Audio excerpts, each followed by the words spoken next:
Afghanistan, été 2020, camp militaire à 120 km de Kaboul. Guidé par le soldat Ryan, je fais partie d'une équipe de scientifiques pour observer l'adaptation des militaires à la chaleur. Réveil 7 heures, déjà 24 degrés à l'extérieur de la tente. Combinaison, casque, gilet, 9 heures, départ. Longue marche au plein soleil. La chaleur est de plus en plus insoutenable.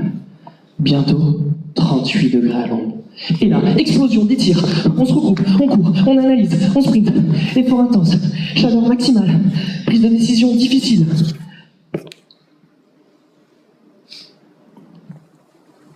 Présenter son sujet de thèse en 3 minutes sans avoir répété, ce serait aussi risqué qu'envoyer notre soldat Ryan en pays chaud sans qu'il y soit acclimaté.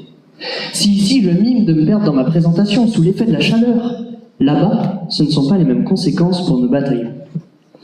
Alors là, vous allez me dire, Hervé, et la baignoire? Reprenons.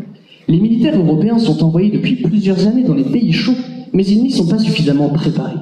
La très forte augmentation de leur température corporelle va générer une très grande fatigue physique et cognitive qui fragilise leur santé et leur sécurité.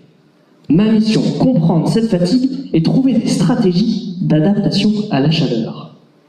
En général, une activité physique s'arrête car nos muscles ne sont plus capables de se contracter. On parle alors de fatigue musculaire.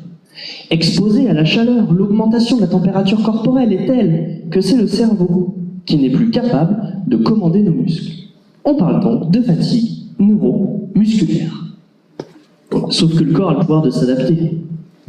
Bien sûr, des études ont montré qu'au bout de 20 jours exposés à la chaleur, la fréquence cardiaque et la température corporelle ont diminué. Le taux sudoral, c'est-à-dire la capacité à transpirer et évacuer la chaleur, a augmenté. Ça y est, l'acclimatation est terminée. Mais les militaires ne peuvent pas attendre 20 jours. Et si on les préparait avant qu'ils partent?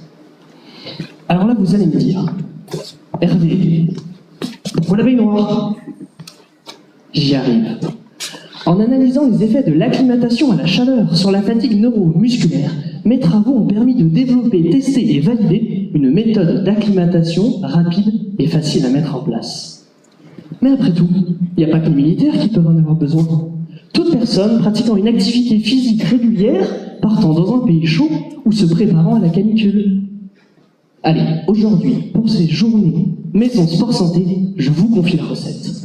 Courez chaque matin 40 minutes à allure modérée, puis plongez immédiatement dans un bain à 40 degrés et restez-y pendant 40 minutes.